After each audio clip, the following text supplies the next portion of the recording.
Hi, I'm Chris Johnson, one of the property managers with Harvard Property Management here in Regina, and I'm proud to show you guys today Agriculture Place that just recently received LEED Gold certification, which is a fairly rare feat. We're pretty proud of it. So LEED started in 2005, and it's run by different green building councils all over the world, and it's broken up into several different areas. You can get LEED certification for new buildings, retail, industrial, all sorts of different areas. So for us, at Agriculture Place, we went for the LEED office building accreditation. It involves several different areas of the building, so they're focused on building envelope, building construction techniques, what you do with the construction waste, where you're sourcing these materials from.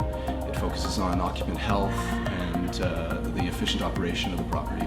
Harvard participates in LEED certifications for some of our new developments because it really helps promote the awareness of Harvard and how sustainably conscious we are in our development practices. It's something that our tenants are demanding, and essentially energy efficient and well-run buildings are more resilient, cost less to operate, and lead to better occupant health and better customer satisfaction at the end of the day. So the LEED certification process is very complicated and takes a long time. For Agriculture Place, it actually took about 2.5 years before we finally got through. And we use a LEED consultant, so in this case it was Stantec Architecture. They played an integral part of the design and development phase, advising on what kind of construction materials we could use, what decisions we were making as we were going through the development process, how that would affect the LEED certification. We had targeted gold from the very beginning, and going through the process and making certain decisions, we were able to walk a line between sustainability and achieving LEED Gold, as well as keeping costs as manageable as possible and making the economics of the whole thing make sense.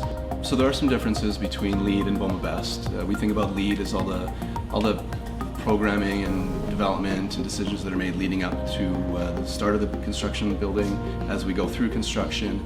And BOMA Best essentially picks up on the management side. So once the keys are handed over to the property manager and we take control of the property, BOMA Best is the processes and programs and all the way we go about operating the building as efficiently as possible.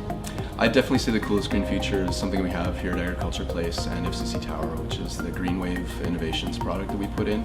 So about 6 months ago we put in what's called a demand energy monitoring system. Essentially there's little electrical sensors on every electrical panel and major piece of equipment that gives us minute by minute electrical readings of what it's doing. Is it running at 2 a.m. when it shouldn't be? Is it acting weird, which tells us maybe it's coming to the end of its life, or it needs some maintenance that maybe wasn't scheduled for another 6 months. So it gives us a lot of abilities, not only on the sustainability side and identify opportunities to reduce consumption, but also on the predictive maintenance side, which is a new area that we're moving into. I'd say some tips and tricks for, well, everyone, but what we can do as employees with any one of Harvard's companies would be just try and think about how your decisions are impacting things, what kind of containers you bring your lunch in, whether it's in a Ziploc bag that's going to go in your waste bin next to your desk, or if it's going to be in a reusable container that you can take home and wash and reuse. How much waste are you producing? Are you turning off your lights when you walk away from your office for 15 minutes? Decisions like that, small ones, do add up, and it's all those little things that we can do to drive down the consumption in the buildings.